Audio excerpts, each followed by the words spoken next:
Hi yours, very good evening. Welcome to dial sports. So ఐపీఎల్లో ఇంకా రెండే మ్యాచ్లు మిగిలి ఉన్నాయి. సో మూడు జట్లు రేస్లో ఉన్నాయి. ఆల్రెడీ ఆర్సీబీ ఫైనల్కి వెళ్ళిపోయింది. ఇక సెకండ్ ఫైనల్ స్పాట్ కోసం Punjab Kings and Mumbai Indians తలపడిపోతున్నాయి. సెకండ్ క్వాలిఫైర్లో అహ్మదాబాద్ వేదికగా రేపు జరగబోతుంది. సో ఈ మ్యాచ్కి సంబంధించి మనతో మాట్లాడడానికి ప్రస్తుతం జూమ్ ద్వారా అందుబాటులో ఉన్నారు ప్రముఖ cricket commentator, senior sports journalist Sudheer Mahavadi గారు. సుధీర్జీ, సో ఈ సీజన్ స్టార్టింగ్ నుంచి మనం డైల్ స్పోర్ట్స్ లో చేస్తున్న చాలా వరకు డిస్కషన్స్ లో మనం ప్రిడిక్షన్స్ అన్ని చాలా వరకు కరెక్ట్ అయినాయి. మనం ముందు నుంచి కూడా అనుకుంటున్నాం ముంబై ఎలిమినేటర్ లో కొట్టి క్వాలిఫైర్ కి వస్తుంది. సో కొన్ని జట్ల అంచనాలు అయితే చాలా వరకు 95% నిజమయ్యాయి. సో దీనికి సంబంధించి మీరు ఏమంటారు? అబ్సల్యూట్లీ అండి. Thank you Naresh ji for the opportunity.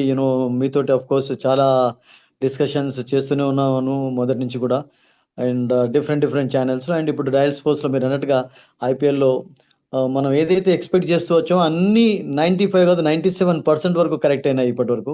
చూడండి, మనం ఒక లాస్ట్ వీక్ కూడా ఏ 3 టీమ్స్ లాస్ట్లో రేస్లో ఉంటాయంటే మనం గుజరాత్ని ఇంక్లూడ్ చేయలేదు. గుజరాత్ కంటే ముంబైకి ఎక్కువగా ఛాన్సెస్ ఉంటాయి. Either it will be RCB versus Mumbai or RCB versus Punjab in the finals అని కూడా మీరు 1 వీక్ కిందట కూడా నుంచి మనం చెప్తూ వచ్చాం.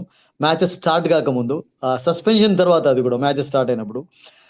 ఐ థింక్ గుడ్ అండి. అండ్ ఆఫ్ కోర్స్ అందులో మీ యొక్క రోల్ కూడా చాలా బిగ్గర్గా ఉంది, డౌటే లేదు. Because you keep asking me such questions and I'm glad actually because 3 good teams, అంటే కన్సిస్టెన్సీగా వచ్చినటువంటి టీమ్స్ ఇప్పుడు రేస్లో ఉన్నాయి, టైటిల్ రేస్లో ఉన్నాయి. అండ్ నాకేమనిపిస్తుంది అంటే ఇప్పటికీ కూడా ఆ టైటిల్ అనేది ఆర్సీబీనే పిలుస్తున్నట్టుగా అనిపిస్తుంది నాకు. And they already made it to the finals. And whether it's going to be Mumbai or Punjab అనేది మనకు రేపు తెలుస్తుంది. అండ్ రేపటి మ్యాచ్ నిన్న రేపటి ఎలానైతే ఒక మ్యాచ్ టఫ్ మ్యాచ్. ఎట్లా ఉండబోతుంది? ఎందుకంటే పంజాబ్ కింగ్స్ మొన్న ఆర్సీబీ చేతిలో ఓడిపోయినప్పుడు కూడా we don't under estimate them. And Mumbai Indians కూడా ఏదైతే గుజరాత్ టైటన్స్ కి దాదాపు ఓడిపోయే మ్యాచ్ లో గెలిచి వాళ్ళ ఫామ్ అనేది కంటిన్యూ అవుతుంది, ఆ మొమెంటం అనేది ఏదైతే సెకండ్ హాఫ్ నుంచి కూడా. సో ఎట్లా ఉండబోతుంది పంజాబ్ తో Mumbai match?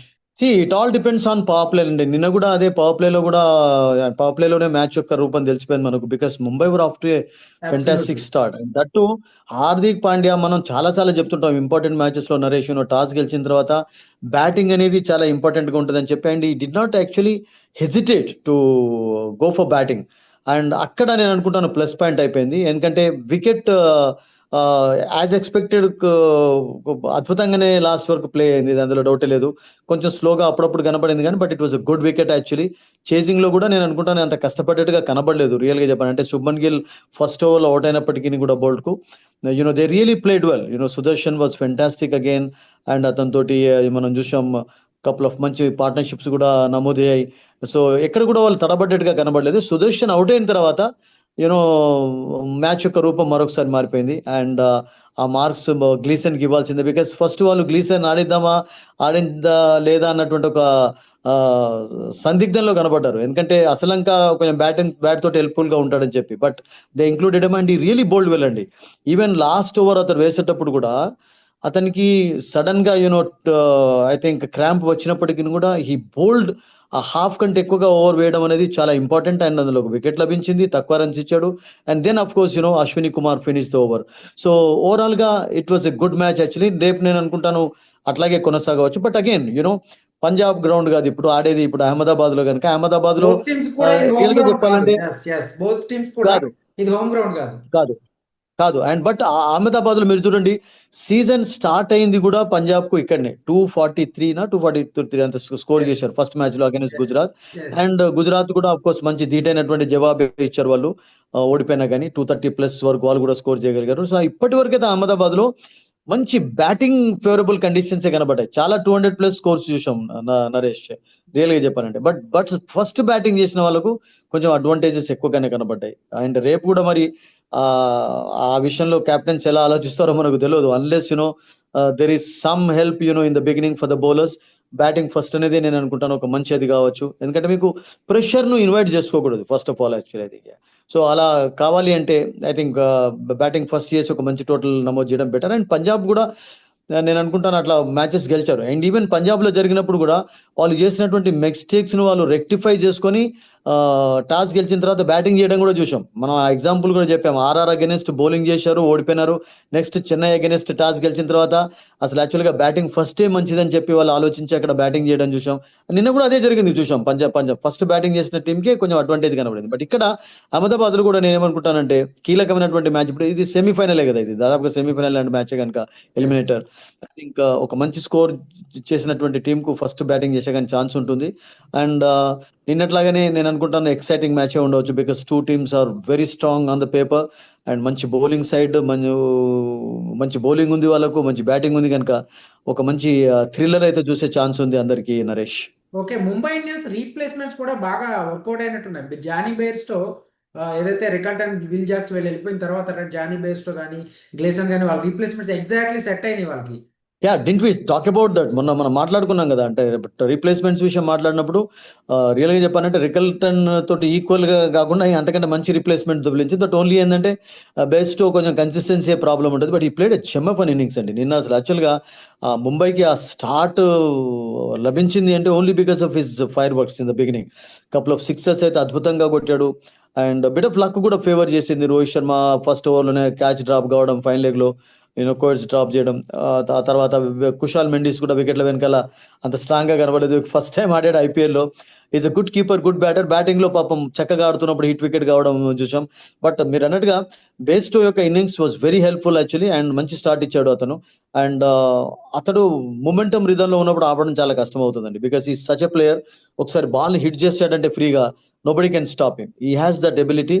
And Rohit of course is terrific form లో ఉన్నాడు కనుక I think same performance can be expected from them tomorrow again in Ahmedabad.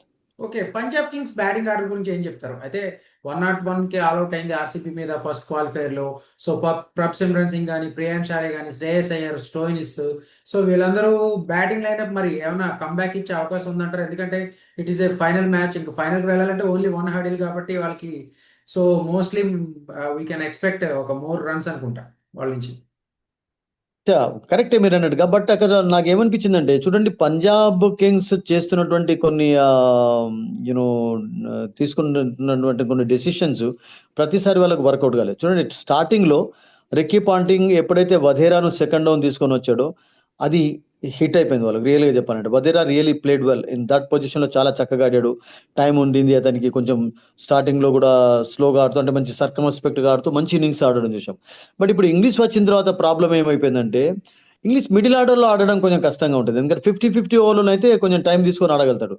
Is a good stroke player కనుక అతడు పవర్ ప్లేలో బాల్ హిట్ చేసినట్టుగా మిడిల్ ఆర్డర్లో చేయలేడు. ఎందుకంటే కొంచెం స్పిన్నర్స్ వీక్నెస్ ఉంది కనుక అతన్ని టాప్ ఆర్డర్లో తీసుకొస్తున్నాడు. బట్ దాంతో ప్రాబ్లం ఏమవుతుందంటే శ్రేయసే రియల్గా చెప్పాలంటే టోర్నమెంట్ మొత్తంలో స్టార్టింగ్ లో అతను ఫస్ట్ డౌనే వచ్చాడు.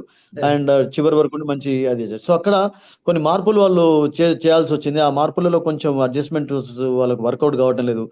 అండ్ అఫ్ కోర్స్ రేపు కూడా సేమ్ అదే జరుగుతుంది. ఎందుకంటే ఇంగ్లీషే ఫస్ట్ డౌన్ వస్తాడు, శ్రేయస్ వస్తాడు. బట్ శ్రేయస్ నేను ఏమనుకుంటానంటే కొంచెం టైం తీసుకొని ఆడాలి. ఎందుకంటే రాగానే స్ట్రోక్ మేకింగ్ కొరకు అది కాకుండా, ఎందుకంటే చాలాసార్లు అతను ఆడే విధానం ప్రెషర్ క్రియేట్ చేయడానికి అఫ్ కోర్స్ కౌంటర్ అటాక్ చేస్తుంటాడు కానీ బట్ ఎవ్రీ టైం అది వర్కౌట్ కాదు Naresh. Because the same thing happened. మనం చూసాం కదా, ఫస్ట్ వికెట్ పడ్డ తర్వాత 2 వికెట్స్ పడ్డ తర్వాత శ్రేయస్ వచ్చి కూడా అనవసరంగా ఎందుకు ఆడాలి దాన్ని, ఆ బాల్ రాజ్ స్ట్రోక్ ఎందుకు ఆడాలి, ఈ వాజ్ ట్రైయింగ్ అనే issue of stated the wicket. ఎందుకంటే ఒకవైపు ఇంగ్లీష్ ఉన్నాడు అండ్ అక్కడ కెప్టెన్ రెస్పాన్సిబిలిటీ డిఫరెంట్ గా ఉంటుంది కనుక I think he has to be little careful tomorrow. And but of course మీరు అన్నట్టుగా అందరు కూడా మంచి ఫామ్ లో ఉన్నారు. వాళ్ళకు శశాంక్ వరకు కూడా బ్యాటింగ్ లైనప్ ఉంది. అండ్ బౌలింగ్ లో కూడా స్ట్రాంగ్ అదే ఉన్నారు వాళ్ళు. బట్ ప్రాబ్లం ఏంటంటే కొంచెం యూనో జాగ్రత్త కూడా చాలా ఇంపార్టెంట్. అయితే అది ఇక్కడ మొన్న పంజాబ్ కనబడలేదు. Punjab bowling attack versus Mumbai batting attack అనుకోవాలా, లేకపోతే ఎవరికి ఛాలెంజ్ అనుకోవాలి? అంటే పంజాబ్ బౌలర్లకి ఒక అంటే ముంబై బౌలింగ్ ను మీరు వీక్ చేస్తారా? Mumbai bowling attack versus Punjab batting Punjab కాకూడదా? బ్యాటింగ్ బికాస్ లైనప్ సో ఎట్లా? ముంబైలో కూడా మామూలు బౌలింగ్ బౌలర్స్ ఉన్నారా? మీరు చూడండి, ఎస్, బుమ్రా కానివ్వండి, బుమ్రా, తర్వాత బౌల్ట్, ఎస్. బోల్ట్ కానివ్వండి. రేపు ఒకవేళ దీపక్ చహర్ ఆడితే దీపక్ చహర్ మేబీ అతను ఫిట్ గా ఉండడం అనేది. బట్ అశ్విన్ కూడా చాలా చక్కటి బౌలింగ్ కనబరుస్తున్నాడు నరేష్. అండ్ వాళ్ళకు మంచి లైనప్ ఉంది. అండ్ శాంట్నర్ అఫ్ కోర్స్ నిన్న కొంచెం ఎక్స్పెన్సివ్ అయినట్టు. బట్ శాంట్నర్ నేను అనుకుంటాను అహ్మదాబాద్ లాంటి వికెట్ల పైన అతనికి కొంచెం బిట్ ఆఫ్ హెల్ప్ కూడా లభించవచ్చు. So they've got a terrific lineup అండి. వాళ్ళకి ఎక్కడ ప్రాబ్లమ్స్ లేనే లేవు. అండ్ గ్లీసన్ కూడా నేను అనుకుంటాను ఒక మంచి ఛాన్సే వాళ్ళకు. బికాస్ ఈ రియలీ బోల్డ్ వెల్ అండి. అండ్ 37 ఇయర్స్ కూడా మంచి పేస్ వేస్తున్నాడు. ఆ ఎక్స్పీరియన్స్ అనేది చాలా ఉపయోగపడుతుంది. I think Mumbai bowling lineup కూడా చాలా strong. Mumbai bowling lineup versus Punjab batting lineup కూడా కావచ్చు. బికాస్ పంజాబ్ బ్యాటింగ్ లైనప్ లో మీకు కన్సిస్టెన్సీ ఎక్కువ కనబడింది మీకు. ఎస్ ఈవెన్ ఆర్య కూడా మంచి అదే ప్రభిష్మరన్ 500+ స్కోర్ చేశాడు. శ్రేయస్ అయ్యర్ విషయం చెప్పే అవసరం లేదు. Failures you can count on fingers. English కూడా మెల్లమెల్లగా ఫామ్ లోకి వస్తున్నాడు. So they got a good batting lineup also.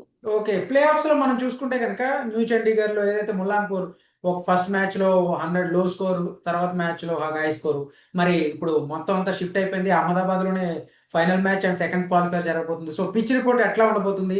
So T20కి తగ్గట్టే ఒక రన్ ఫెస్టివల్ చూడొచ్చా మనం? డెఫినెట్లీ అండి. అహ్మదాబాద్ లో ఇప్పటివరకు అన్ని కూడా బిగ్ స్కోరింగ్ మ్యాచెస్ చూసాం. అండ్ పంజాబ్ కు కొంచెం వచ్చినటువంటి place because they started there actually and started అనే హై నోట్ రియల్ గా చెప్పాలంటే. గుజరాత్ లో ఫస్ట్ మ్యాచ్ లో ఓడించడం అనేది 240+ చేసి కట్టడి చేయడం, అది it was a good win for them. ఆ తర్వాత ఆఫ్ కోర్స్ కొంచెం అప్స్ అండ్ డౌన్స్ కూడా చూసాం. కానీ ముంబై లాస్ట్ 10 మ్యాచెస్ లో they have really made a tremendous comeback అండి. మనం చెప్పినట్టుగానే వాళ్ళు 8 మ్యాచెస్ గెలిచారంటే వాళ్ళ యొక్క మొమెంటం చూడండి ఎంత అద్భుతంగా ఉందో. సో నేనేమనుకుంటానంటే ఐ థింక్ పంజాబ్ కొంచెం అడ్వాంటేజ్ తీసుకోవచ్చు. బికాస్ పంజాబ్ కొంచెం లక్ కూడా ఫేవర్ అయింది అక్కడ. అండ్ ఫస్ట్ మ్యాచ్ లో గెలిచినటువంటి ఒక స్వీట్ మెమరీ ఉంది కనుక మొన్నటి బ్యాటింగ్ ఫెయిల్యూర్ తోటి కొన్ని పాఠాలు కూడా నేర్చుకుని ఉంటారు వాళ్ళు. సో ఎంత నాకు స్కోర్ రేపటి మ్యాచ్ లో విన్నింగ్ టోటల్ కి ఎంత స్కోర్ ప్రెడిక్ట్ చేయొచ్చు మనం? విన్నింగ్ టోటల్ కు నేను అనుకుంటాను 215 స్కోర్ అయితే ఉండాలండి మీకు. ఎందుకంటే ముంబై మీకు అక్కడ ఆ వికెట్ పైన కొంచెం ఎందుకంటే రెండు టీమ్స్ రన్స్ కూడా ఎక్కువగానే బ్యాటింగ్ వస్తాయి. లైనప్ డీప్ గా ఉంది. ఎస్ డీప్ గా ఉంది, ఇద్దరికి కూడా డీప్ గా ఉంది. అండ్ అందుకనే ముంబై ఒకవేళ ఫస్ట్ బ్యాటింగ్ చేసినట్లయితే 190 లోపు 200 లోపు కట్టడి చేయడం కూడా ఇంపార్టెంట్. బికాస్ వాళ్ళ బౌలింగ్ చక్కగా ఉంది కనుక ఐ థింక్ 200+ ఏదైనా ప్రెషర్ లో వాళ్ళు చేస్తే మళ్ళీ పెట్టడానికి పంజాబ్ కి నిజంగా సిచ్యువేషన్, బుమ్రా 4 ఓవర్లు ఫేస్ చేయడం, బౌల్డ్ ఓవర్లు ఫేస్ చేయడం, ఎస్పెషల్లీ డెత్ ఓవర్స్ చాలా క్రూషియల్ కాబోతుంది. చాలా కష్టం అండి. చాలా కష్టం. నాకేమనిపిస్తుంది అంటే రేపటి మ్యాచ్ లో of course slight advantage Punjab ఉన్నా కానీ బట్ ఓవరాల్ గా మీ ఐ థింక్ ప్రెడిక్షన్ ఏంటి? Yes it's going to be 51 Punjab and 49 Mumbai అనిపిస్తుంది అండి నాకు. Okay sir, thank you very much. So Ahmedabad వేదికగా biggest cricket stadium in the world. So Ahmedabad వేదికగా ఫైనల్ కంటే ముందు ఇది ఫైనల్ గానే మన సుధీర్ గారు చెప్తున్నారు. అడ్వాంటేజ్ ఫర్ 51% పంజాబ్ కి ఇచ్చినప్పుడు కూడా ముంబై కూడా ఆ రిథమ్, ఆ మొమెంటం అనేది కంటిన్యూ అవుతుంది కాబట్టి సో ఎవరిని కూడా మనం అండర్ ఎస్టిమేట్ చేయలేం. సో ఏదైనా జరగచ్చు. మ్యాచ్ అయితే ఒక హోరాహోరీగా జరుగుతుందని చెప్పేసి ఎక్కువ 200+ స్కోర్ 215 వరకు ఒక విన్నింగ్ ప్రెడిక్షన్ టోటల్ చెప్తున్నారు సుధీర్ గారు.